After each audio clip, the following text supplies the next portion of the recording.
till the age of 23, I had not read a single book cover to cover, even though I had this lengthy list of books that I actually wanted to read. But I just kept putting the task off. Like, I used to read here and there when I was really motivated, but I wasn't consistent at all. Like, there would be days or weeks for which I wouldn't read a single page. I also remember delaying getting my driver's license for a really long time. Like, I used to ask my sister, my parents, my uncle to drop me here and there, and they were kind of annoyed by me. It's because I was just too lazy to get driving lessons and to actually give a test. So in short, I used to be a serial procrastinator. But that is not how my story ends. My name is Jibreal Khan, and I've been a software engineer at Fortune 500 companies such as AMD, Dell Technologies, Synopsys. I am now someone who can do 4 to 5 hours of deep focused work every single day consistently. I now read about 2 books every single month. Additionally, I lift weights and train martial arts 6 days a week. My goal is to help people quit procrastination and live up to their full potential. So I hope that my personal transformation lends some credibility to what I'm about to say next. And to be honest, this video is not going to be some quick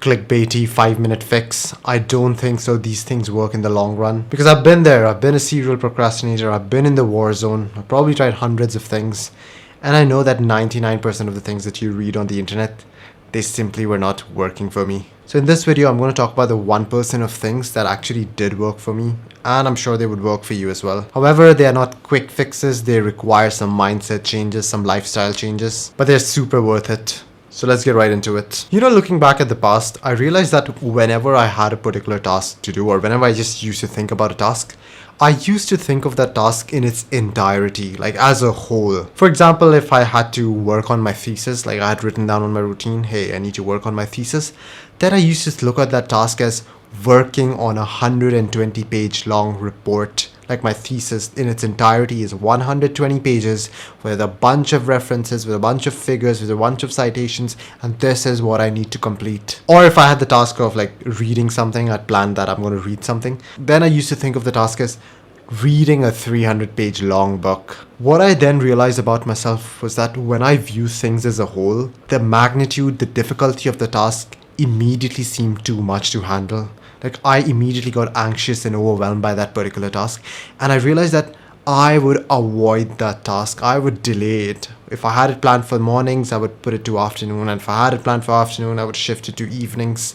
Because who wants to deal with something that's so overwhelming, something that causes you so much stress? The task became like a monster, a big mountain, an obstacle that I simply could not climb. Or even if I could climb it, it would require like earth-shattering effort. It is then when it hit me that I need to change the way that I look at tasks. I need to reframe what a task actually is. I stopped looking at tasks as a whole from that point onwards. I rather started looking at tasks as a collection of subtasks, which are smaller and easier to do. It's like atoms that make up an object. And to be honest, you could look at every single task through this lens. From brushing your teeth to winning the Olympic gold, every single thing can be seen as a collection of easier to do subtasks. So now each day my target became just to do these specific subtasks rather than the entire task. So this 120-page long report was broken down into chapters, and now each chapter was about 10 to 20 page long. So immediately the task went from this 120-page report to this, a single chapter that is 10 or 20 pages long. So I know the total amount of work that you do is actually the same, whether you think of it as a whole or think of it in terms of subunits, but I'm telling you, the psychological impact that this has is really, really remarkable. Like, this task of writing just one particular chapter of the thesis started seeming a lot more doable. Like, I can do this, I can climb this mountain. It wasn't that overwhelming, it didn't cause me all that stress. And when something seems doable and you actually have the motivation and energy to do that thing, then you are much less likely to procrastinate it. Now, some of you might think that, oh man, Jibreal, what are you saying? Even the thought of writing a chapter, even the thought of writing 10 to 20 pages as a task seems a bit too much. It is overwhelming. And that's true. Sometimes even the subtasks can cause you to feel stressed and overwhelmed. But the trick is that you can literally break down every single subtask into smaller and smaller subtasks, into micro tasks. So if you writing a 120-page long thesis is too stressful, too overwhelming, break it down into chapters. If you writing that 10 to 20 page chapter seems too overwhelming, break it down into pages. If you writing that one A4 size page seems too overwhelming, break it down into paragraph. And if that paragraph seems too overwhelming, break it down into a damn sentence. You can literally break down every single subtask into smaller and smaller subtasks until you find that perfect task that you're willing to do given the amount of limited motivation or energy that you have at the moment. And you sometimes have to negotiate with yourself. You can't be too hard on yourself. You have to negotiate with yourself. Hey man, are you willing to do this task? And you have to be honest. If the answer is no, this seems like too overwhelming, break it down into something smaller.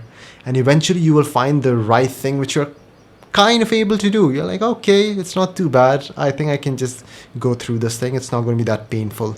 And once you find that subtask, start attempt it. If you're someone who's interested in more of these raw, low dopamine videos where we provide you with more information rather than just entertainment, then subscribe to our channel because we're going to be posting more of such videos. So another doubt that creeps into people's mind is that, is this micro task even worth doing? Like, is it even worth writing one sentence? Like, how is it going to cause a dent into this massive 120-page long report? At least that's what I thought. But the truth is that once you even make a tiny bit of progress towards something, your body rewards you. It literally secretes dopamine and you begin to feel more productive and you begin to feel more energetic and you start building up momentum. And when you get this positive feeling, when you have this momentum behind you, it has this snowball effect that you actually feel like doing more. You actually feel like doing more of these subtasks. You actually feel like doing bigger subtasks. And this is why this philosophy of doing micro tasks is so important. I realized that even though I started a lot of my study sessions or a lot of my tasks just by thinking initially that I'm going to do a very tiny thing of the task, but eventually as the momentum built up, as I started feeling good, I started feeling proud of myself for attempting the task and doing something, I realized that I covered a lot more than I had initially planned. I always did a lot more than I initially thought I would be attempting because of the positive feelings you get from doing those tiny tasks. Like, think of these micro tasks as matchsticks. Like, you can light up a matchstick, it doesn't produce much heat, right? It's not worth much. But when you throw it into leaves, it begins to catch fire and eventually you burn the whole forest down.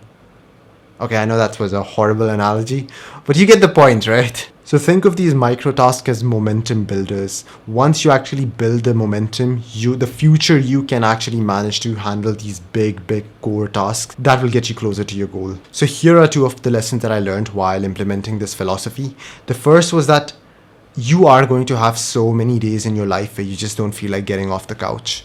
Like, you might wake up with a fever, you might have an unplanned visitor, your routine might be messed up, your sleep schedule might be messed up. And on those days, thinking of tasks as subtasks, as tiny things helps a lot. Like, I've saved so many wasted days by following this approach. The second thing is that now after watching this video, you might think that this philosophy is permanently embedded in your brain and from this day onwards, you're going to visualize every single task as subtasks. But the thing is, you are human and you are more than likely going to forget this philosophy. I too forgot this. Even though I had been doing this for years, sometimes I just forget that a task is a collection of subtasks. Sometimes I just start feeling overwhelmed and stressed, and that is when I catch myself. Oh, why exactly am I feeling stressed due to this thing?